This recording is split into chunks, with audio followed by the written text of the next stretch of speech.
Bonjour et bienvenue dans Crunch, le podcast qui fait croustiller le rugby avec la rédaction de l'équipe. Bonjour la rédaction de l'équipe. Bonjour. Cette semaine, on découvre la Coupe d'automne des Nations et on redécouvre les Fidji. La Coupe d'automne, c'est 2 poules de 4, les Bleus avec l'Écosse, l'Italie et Fidji. L'autre poule, c'est Angleterre, Galles, Irlande et Géorgie, et il y aura un match de classement. Et les Fidji, c'est Radradra et les siens qui ont battu les Bleus la dernière fois où ils les ont rencontrés. C'était il y a tout pile 2 ans. À une époque, il y avait du public dans les stades qui faisait « Oh !» et Jacques Brunel aux manettes qui faisait « Ah !» Plus que nul, vous aviez titré, messieurs, dans toute votre gentillesse. Dans les titulaires d'alors, parmi ceux qui seront sur la feuille, il y avait Baptiste Serin, qui vous aviez mis 2, Teddy Thomas, qui vous aviez mis 3, et Gaël Fickou, qui vous aviez mis un joli 3 aussi. Gaël Fickou qui était aligné au centre, mais qui a été aligné aussi à l'aile sous Brunel et qui pourrait l'être à nouveau sous Galtier. Gaël Fickou, auquel on va consacrer ce crunch en tentant de répondre à cette question: Fickou, l'aile ou le centre? Et non pas l'aile ou la cuisse comme souhaitait Clément Dossin. On ficoute donc avec les journalistes de la rubrique rugby de l'équipe. Aujourd'hui, Alexandre Bardot. Salut Alex. Salut. Renaud Borel. Salut Renaud. Bonjour Christelle. Et Romain Bergogne. Salut Romain. Salut. Vous savez tout, alors c'est parti, flexion, lié, jeu. Alors Gaël Fickou, on a l'impression qu'il a 42 ans, tellement on le voit en équipe de France depuis longtemps. En vrai, il n'en a que 26, mais il affiche 57 sélections, ce qui fait de lui le joueur le plus capé du groupe Galtier. Sa première fois en bleu, c'était en mars 2013. Il allait avoir 19 ans. Gaël Fickou, il vient de la Seine-sur-Mer. Il a été formé au RCT. Il a ensuite posé ses valises à Toulouse. Puis c'est une petite dizaine de kilos qu'il a posé en arrivant au Stade Français. Il a commencé en bleu sous Philippe Saint-André. C'est pareil, aussi loin que Pompidou, là, subitement. Depuis, il n'a plus jamais quitté le groupe France, où il a joué au centre, mais aussi à l'aile, là où la vie n'est pas si belle que ça, vu la difficulté à trouver des titulaires indiscutables. Gaël Fickou, c'est 1m90, 100 kg, de grosses qualités naturelles, mais peut-être justement, comme ils ont beaucoup dessus, il offre une palette technique moins fournie qu'on peut l'espérer pour un centre. Alex, peut-être qu'on peut commencer par définir ce que doit être un centre, ce que doit être un ailier. Avant, on avait tendance à dire qu'à l'aile, on mettait le joueur qui courait vite et qui ne savait pas jouer au rugby, avec cette expression « cours aussi vite que t'es con ». Mais c'est plus ça, Alex. Les ailiers, aujourd'hui, ça fait beaucoup plus que ça. Ces 2 postes ont évolué comme le rugby, c'est-à-dire que c'est des postes de plus en plus physiques, avec des gabarits impressionnants, des joueurs qu'on retrouvait parfois en 3e ligne à l'époque. Aujourd'hui, ils jouent centre ou ailier, ils se spécialisent en plus, ils travaillent leur vitesse, donc c'est des joueurs qui du coup sont terribles dans les impacts. Fickou est un peu sur ce modèle-là, 1m90, 100 kg, je sais pas, c'est ce que t'es Laurent Cabane peut-être dans les années 90. Et aujourd'hui, effectivement, les postes ont évolué aussi. On disait par exemple d'une paire de centres qu'elle devait être complémentaire à une époque, avec un passeur, un costaud, 2 joueurs qui devaient avoir une complicité. Aujourd'hui, au centre, si on regarde les matchs de Fickou Vakatawa ou Vakatawa Arthur Vincent, c'est pas forcément des joueurs qui se font des passes entre eux. Ce sont des joueurs qui vont beaucoup affronter la défense pour créer des points de fixation au milieu du terrain et qui jouent l'un après l'autre en quelque sorte. Un des centres va créer un point de fixation et l'autre va parfois aller déblayer dans le ruck ou jouer le ballon suivant, l'action suivante. En tout cas, si on prend le cas de Fickou Vakatawa, moins passeur qu'à une époque, plus des duellistes, ça colle effectivement avec les qualités de Fickou quand même. Et Yoann Huget, qui a annoncé dans le Canal Rugby Club qu'il arrêtait sa carrière à la fin de saison, il a bien expliqué à quel point c'est son corps qui dit stop, qu'il adore les matchs mais qu'il ne supporte plus les lendemains. C'est un poste physique aussi. Maintenant, justement, un physique comme celui de Gaël Fickou, ça peut être un avantage. À l'aile, oui, clairement, oui. Aujourd'hui, à l'aile, vous pouvez croiser, par exemple, ce week-end, on va croiser Tuisova. Tuisova, je sais pas combien c'est sur la balance, mais c'est un physique, c'est hors norme. On voit, il suffit de voir ses mollets et ses cuisses pour comprendre la violence que peut représenter un impact avec Tuisova. Donc, il faut être capable d'encaisser ça. Et il faut avoir le physique aussi pour venir affronter les joueurs, parce que les ailiers sortent de plus en plus de leurs ailes aussi, et du coup se retrouvent au milieu du terrain, vont affronter des défenses compactes. Si on revient 30 ou 40 ans en arrière, les ailiers, c'était surtout des joueurs qui jouaient sur l'évitement, les crochets, des joueurs comme Lagisquet par exemple. Aujourd'hui, ces espaces, ils existent moins, et il faut des joueurs costauds comme les Gaël Fickou pour résister, pour tenir aujourd'hui. Il ne faut pas que ça, parce qu'il y a des petits gabarits aussi, mais le physique de Fickou à l'aile est un physique dans la norme, on va dire. Après, sur l'aspect gabarit, quand Galtier a titularisé Fickou à l'aile contre l'Irlande, il l'a aussi justifié pour la nécessité d'être présent dans les duels aériens contre les Irlandais. Et c'est vrai que là-dessus, Fickou, juste avec son gabarit déjà, la taille, a de quoi répondre présent, vu qu'après les solutions s'appelaient Arthur Retière. La solution s'appelait Arthur Retière, qui est plus petit. Qu'à l'autre aile, il y avait Vincent Rattez aussi, qui est dans ce registre beaucoup plus fluet. Donc là-dessus aussi, sur l'aspect duel aérien, quand on joue contre des anglo-saxons, avoir un ailier qui est costaud et qui peut encaisser les chocs dans les duels aériens, ça peut être aussi une arme assez intéressante dans le rugby international. L'avantage quand même de Gaël Fickou, c'est qu'il a un tel talent de base et une telle qualité de formation que finalement, le poser au centre ou à l'aile, c'est pas complètement un problème pour le sélectionneur, puisqu'on se rend compte depuis qu'il fait un peu la navette entre les deux postes, qu'il n'y a pas excessivement de déperdition de qualité en fonction du poste qu'il occupe. Et c'est peut-être ça qui change par rapport à sa génération.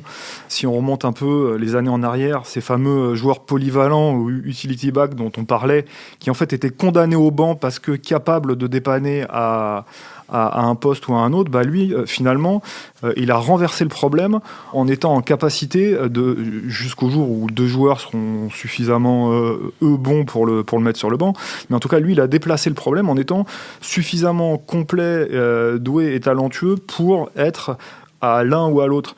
Finalement, le fait d'avoir un trou à l'aile n'est pas tant que ça un handicap, puisque Gaël Fickou s'y pose avantageusement. Mais c'est un aussi bon centre qu'ailier, Gaël Fickou ?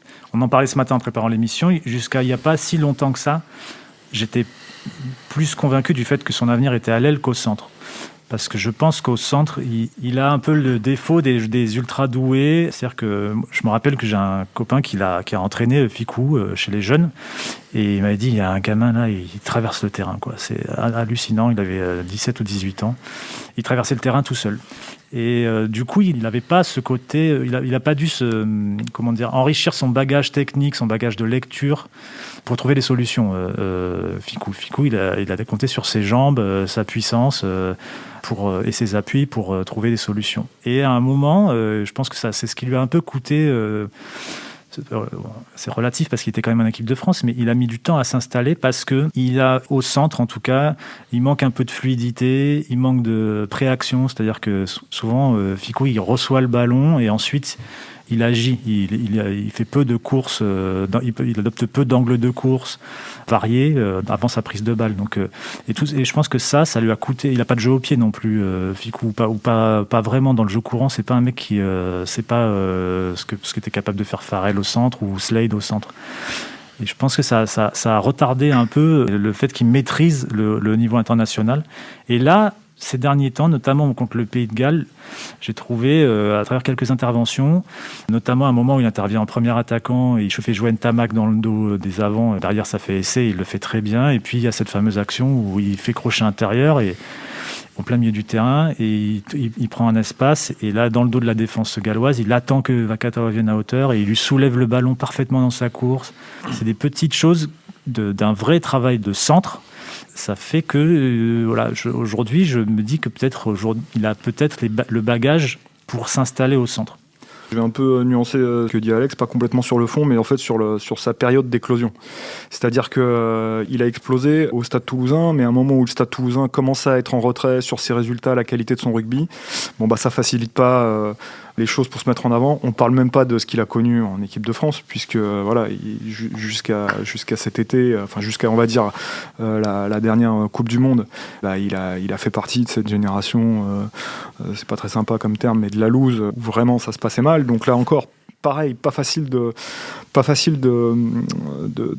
se révéler, de s'épanouir et de faire parler tout son talent. En revanche, il a toujours été détecté par des entraîneurs comme un super potentiel, et je parle d'entraîneurs qui sont pas des mecs qui sont ébahis quand un mec traverse le terrain, en fait. Je parle d'entraîneurs comme Jean-Baptiste Elisal, qui a toujours compté sur lui, comme Yannick Bru, et aujourd'hui, j'imagine, Fabien Galtier, qui ne s'arrêtent pas à la surface des choses quand ils évaluent un joueur. Et lui, depuis qu'il a 19 ans, ses premières sélections, il est là-dedans. D'ailleurs, à l'époque, c'était Philippe Saint-André en équipe de France et Yannick Bru, justement, et Patrice Lagisquet, qui l'avait sorti. Donc ça dit quand même beaucoup de sa qualité de base. Mais je vais vous raconter une anecdote parce que je trouve qu'elle est intéressante. Ça, on le jugera nous-mêmes. Cette tournée 2018, il y a Fickou qui marque un essai, je crois, incroyable contre l'Argentine à Lille, où il fait crochet intérieur, il rentre dans la défense, il finit le coup. Enfin, voilà, du Fickou pur jeu. Et ça, c'est du talent. C'est un talent assez unique et rare au niveau international. Il faut quand même le dire. Cette vitesse-là, les appuis. Et puis le match d'après, je crois, c'était peut-être contre les Fidji. Rien, coffret complètement. Et à ce moment-là, le consultant de l'équipe, c'était Fabien Galtier. Et Fabien Galtier, on en avait parlé un peu, et on avait même programmé pour le tournoi 2019 un sujet autour de Gaël Fickou comme centre. Et Fabien Galtier, il trouvait que Gaël Fickou, parfois, attendait trop, justement, d'attendre le ballon pour commencer à se mettre en action, et que du coup, les défenses, connaissant le danger, mais connaissant aussi les défauts, l'enfermaient, le prenaient bien, le prenaient assez tôt, montaient assez vite sur lui pour le bloquer. Et bon, on n'a jamais fait cette chronique, puisque... Dans mon souvenir, je ne sais plus pourquoi on ne l'a pas faite, mais en tout cas, notamment le fait qu'il a... En tout cas, elle était sur... Parce que l'anecdote était trop longue ? Non, mais c'est pour dire que voilà, qu'il avait... il manquait une palette dans son jeu de centre qui n'empêche pas le talent immense, et le fait qu'effectivement, aux yeux de tous les sélectionneurs, et Romain pourra en parler, parce qu'il a fait un sujet là-dessus, aux yeux de tous les sélectionneurs, en fait, c'était un incontournable. Il est présent dans tous les groupes, ce qui n'a pas été le cas de tous les joueurs, hein, mais il est présent dans tous les groupes, et il n'a jamais sauté des groupes depuis 2013. Non, il a fait tous les rassemblements, sauf sur blessure. Si j'avais trouvé une fois où Brunel ne l'avait pas appelé au début pour un tournoi, et Fofana, bizarrement, s'était blessé, et donc Fickou était revenu, mais c'est vrai qu'il a souvent... Alors, il a souvent pas été le premier choix, donc c'est-à-dire que par exemple Saint-André comptait plus sur Fofana, Dumoulin, Bastaro. Dans la concurrence, on peut en nommer d'autres. Il y a Lamera aussi à un moment qui est apparu avec Noves. Il y a même Ntamak au début du mandat de Brunel qui a commencé à jouer au centre. Donc il a toujours été un peu soit titulaire, soit remplaçant, soit hors groupe, soit titulaire au centre, soit titulaire à l'aile, mais... Même un peu comme utility back, comme disait Renaud tout à l'heure, il a fait quelques bancs de touche en se disant il sera très pratique sur le banc de touche pour couvrir un peu plusieurs postes. Mais il a toujours été là, et c'est vrai que ce qui a pu surprendre dans l'histoire récente, c'est qu'on s'est dit après la Coupe du Monde, Fickou, Vakatawa, ça roule, et quand il a fallu trouver un ailier, donc Fickou a glissé et Vincent est rentré au centre. C'est vrai que finalement, on se dit en voyant les matchs que c'est un choix qui marche très bien, déjà parce que Vincent est très performant au centre, et puis ensuite parce que Fickou effectivement exploite une de ses qualités principales quand même, qui est la vitesse à l'aile. Je repense moi au premier essai mis contre l'Irlande où il fait une grosse différence sur l'aile. Bon, il avait un pilier en face de lui dans mes souvenirs, mais quand il est trouvé sur l'aile comme ça et qu'il a un peu d'espace, il est très intéressant, surtout qu'après au centre, dans l'aspect vitesse et franchissement, il y a déjà un Vakatawa dans ce registre-là qui apporte beaucoup. Moi, ce qui m'avait plus étonné sur le choix de le mettre à l'aile, c'est qu'au début du mandat de Galtier, donc tournoi 2020, Sean Edwards en parlait comme son leader absolu de la défense pour les trois quarts, ce qui était du coup compatible avec son positionnement au centre, ce qui paraît un peu plus contradictoire pour un mec qui joue à l'aile Mais avec les stades vides maintenant, ça va, on les entend pas. Voilà, du coup, on peut toujours l'entendre. Mais... Pour le coup, tu as raison, Alex, on s'est bien aperçu de son rôle de leader de défense avec le stade vide. C'est le joueur, je pense, qu'on entendait le plus au stade. Voilà. Donc, il a toujours ce rôle-là de leader de défense. Et même de leader tout court. De leader tout court, ouais. C'est vrai que tous les jeunes, entre guillemets, parce que du coup, lui a souvent le même âge que les mecs qui parlent de lui comme d'un doyen, mais on parle souvent en disant Gaël est là, il nous encadre, il nous conseille, enfin voilà, il nous permet d'aborder les événements avec plus de sérénité, et en fait on regarde l'âge du mec qui en parle en disant oui, lui il a 24 ans, et en fait il parle d'un mec qui en a 26, donc voilà. Et la défense justement, ça apparaît souvent, comme le problème des ailiers français, non Là, c'est quoi? C'est une exception, Fickou La défense est un problème pour les ailiers, surtout depuis l'arrivée de Shaun Edwards, parce que c'est très difficile de défendre à l'aile dans le système de Shaun Edwards. Les ailiers doivent monter fort, doivent très vite savoir qui est leur cible, et parfois ils se trompent. On l'avait vu avec Teddy Thomas, on l'a vu avec Ratez.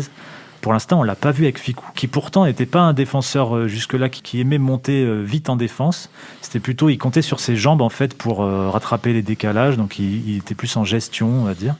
Mais dans le système de Shaun Edwards, il semble avoir trouvé un truc, quoi, son plaisir, et que ce soit au centre ou à l'aile, il y est très bon, et il est très bon aussi sous les ballons hauts. En fait, ce qui est assez marrant, c'est que le débat autour de Fickou au départ, c'était est-ce que c'est un titulaire, est-ce que c'est un remplaçant. Les premiers mandats, on va dire, les premiers sélectionneurs se sont posés cette question-là. Aujourd'hui, je pense que la question n'existe plus.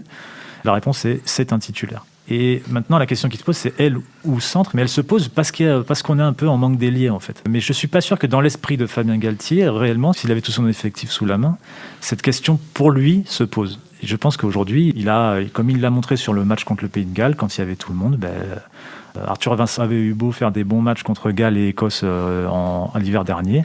Quand il a pu remettre Fickou au centre, il a remis Fickou au centre et ça a marché. Aujourd'hui, c'est le manque d'ailier, parce que blessure, parce que manque de qualité peut-être ou d'expérience pour d'autres. Fickou réapparaît comme un ailier. Les ballons hauts aussi, vous en parliez. On a vu que des Raka, des Thomas pouvaient avoir des soucis sous les ballons hauts. Fickou, lui, il aime plutôt ça. Ouais, il a de la taille, il a du jump, il lit bien le jeu. Là-dessus, pour lui, il n'y a pas de souci, quoi. Ça peut être dissuasif. D'ailleurs, les Irlandais, dans mes souvenirs, n'ont pas trop joué au pied sur son aile. Ils l'ont peut-être un peu plus fait sur Ratez, encore, je ne me rappelle plus. Mais c'est sûr qu'il y aurait eu, sans vouloir dénigrer Teddy Thomas, mais il y aurait eu Teddy Thomas, je pense qu'il y aurait eu peut-être plus de ballons tapés sur son côté. Je me rappelle des Saracens qui avaient fait ça à profusion en Coupe d'Europe sans vouloir dénigrer, mais un peu quand même. Contre le Racing 92. Donc ça peut être un peu dissuasif aussi stratégiquement pour un Sexton de se dire je vais peut-être un peu moins taper de ce côté-là vu que Fickou couvre et qu'en plus son vis-à-vis ce soir-là était plutôt un petit gabarit dans mes souvenirs, donc ça peut avoir ce côté-là un peu dissuasif pour l'équipe d'en face. Moi, ce que j'aime bien quand Fickou il joue à l'aile, c'est que j'aime bien la liberté que ça lui donne en fait. Je me souviens notamment au Pays de Galles. Il sort de son aile et il vient se proposer dans des zones où il n'est pas forcément attendu. Et avec sa vitesse, quand il vient en +1 comme ça, là, il peut vraiment créer des grosses différences. Ça ne veut pas dire qu'il ne peut pas le faire au centre. On l'a encore vu contre le Pays de Galles. Contre le Pays de Galles, il a fait peut-être...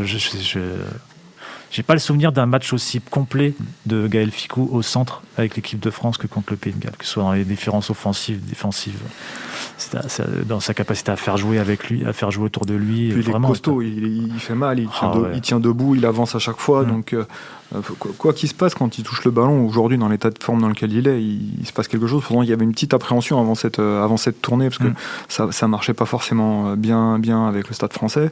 C'est là qu'on voit que la nature du collectif fait que ça influe quand même beaucoup. Et là, c'est vrai qu'à chaque fois qu'il touche le ballon, il se passe quelque chose de plutôt positif, quoi, pour l'avancée de l'équipe. Ça commence à dater un peu, mais depuis au moins un an et demi, il a retrouvé cette vitesse qu'il avait un peu perdue à une époque. D'ailleurs, il n'y a pas de secret, mais quand il est arrivé au Stade français, il a fait partie des joueurs qui ont... il a posé des kilos, comme on dit, mais il a vraiment bossé physiquement et il a retrouvé cette vitesse qu'il avait un peu perdue dans la fin du cycle Stade toulousain. On retrouve ça, cette explosivité incroyable qu'il a sur les premiers appuis, quand il se retrouve même dans des situations un peu enfermées, sur un appui, un crochet, il s'enroule, il arrive entre cette vitesse-là et le fait qu'il fasse 100 kilos quand même, mais c'est 100 bons kilos, il arrive à créer des grosses différences. On sait ce qu'il en pense, lui. Je me souviens que Wesley Fofana, notamment, il avait beaucoup bataillé pour jouer au centre alors que tout le monde voulait le mettre à l'aile. Il en pense quoi, lui, Gaël Fickou, d'être au centre, à l'aile? Moi, il y a un truc auquel je crois très fort chez Gaël Fickou, et dans le fait qu'il ait appartenu à tant de groupes différents sans jamais en sortir, c'est que c'est profondément un mec bien pour un entraîneur, c'est lui-même profondément bien, je m'explique. C'est quelqu'un, Gaël Fickou, avec qui vous allez, si vous le croisez, vous allez pouvoir parler très vite de tout sauf de rugby. Il a une ouverture d'esprit, une ouverture sur l'extérieur, un entourage avec lui qui fait qu'il arrive à s'extraire de sa condition de simple joueur de rugby et à voir où est son intérêt de s'adapter à un milieu, de s'adapter à un groupe et de s'adapter à ce qu'on lui demande. C'est une grande force et une grande intelligence dans sa carrière, sachant qu'il a aussi vraiment les pieds sur terre. Du coup, à aucun moment, il s'est mis dans la situation de somatiser cette question de est-ce que je suis plus un ailier ou est-ce que je suis plus un centre. On va me demander d'être à l'aile, et ben je vais être performant à l'aile. Et comme je suis super doué, je vais tout de suite comprendre ce qu'on me demande. On me demande d'être performant au centre, bah c'est pareil, c'est le poste où je suis formé, c'est le poste où je suis le plus à l'aise. Mais c'est pas grave, je me plaindrai pas si on me mettra à l'aile. Je vais me mettre au service de ce qu'on me demande de faire. Et c'est pour cette raison qu'il n'y a jamais eu aucune polémique autour de sa présence dans des groupes. Parce que pour un entraîneur, qui plus est quelqu'un comme Galtier, qui quand il a en face quelqu'un qui a du répondant sur le point de vue stratégique, technique, il va pouvoir trouver des accroches, ils vont pouvoir se trouver, et ben c'est précieux d'avoir un mec comme ça dans son groupe. Je pense que sa préférence, il a laissé infiltrer ça, l'idée qu'il préférait jouer au centre, mais effectivement, comme dit Renaud, il n'a jamais traîné des pieds à l'heure de jouer à l'aile.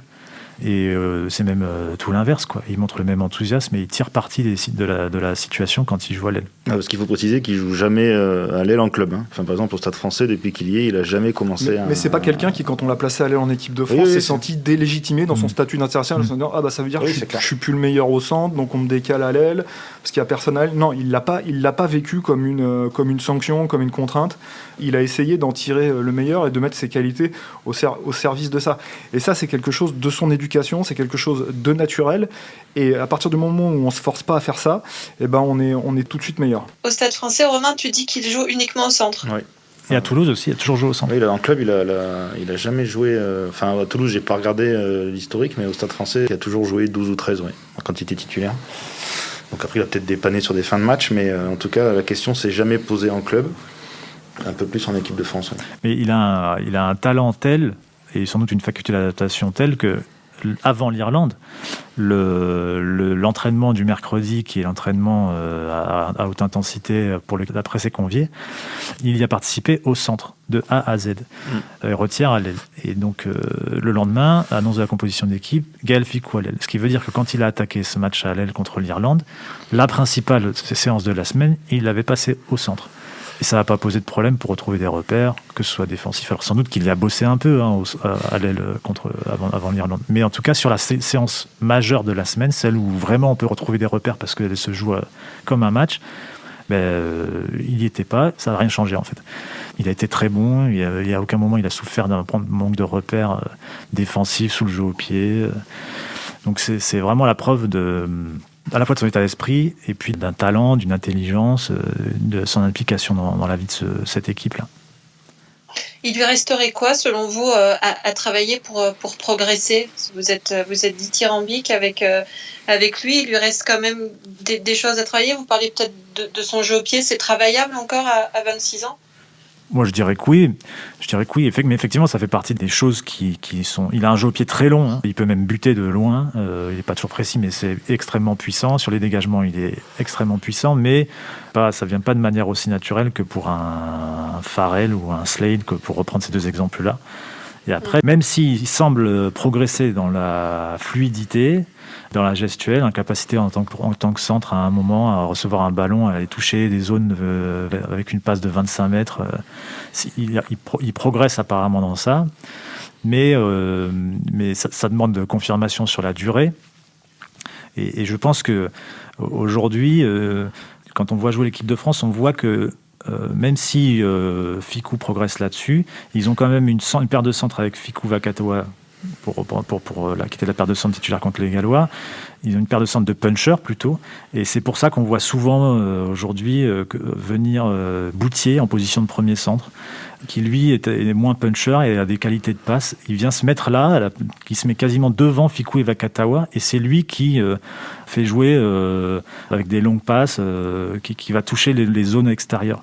Et je pense que c'est une compensation au fait qu'aujourd'hui Fickou et Vakatawa sont pas des purs spécialistes de cet exercice-là. Même si Fickou, je redis ça, Fickou semble avancer sur cette voie-là. Très bien, messieurs. On a fait le tour on a fait le tour de Gaël Fickou, ou vous voyez autre chose à ajouter? Je crois qu'il faut aller un peu plus vite que nous pour faire le tour de Gaël Fickou. Voilà, en une demi-heure, on a fini par y arriver, mais il fallait pas moins, quoi. Eh bien, merci messieurs. Alors, c'était Crunch, une émission de la rédaction de l'équipe. Aujourd'hui, j'étais presque avec Renaud Bourrel, Alexandre Bardot et Romain Bergogne. Merci au désormais expérimenté Antoine Bourlon à la technique et à l'édition. Retrouvez-nous tous les lundis sur l'équipe.fr, Apple Podcast, Google Podcast. N'hésitez pas à réagir, laissez des commentaires, mettez-nous plein d'étoiles. À la semaine prochaine.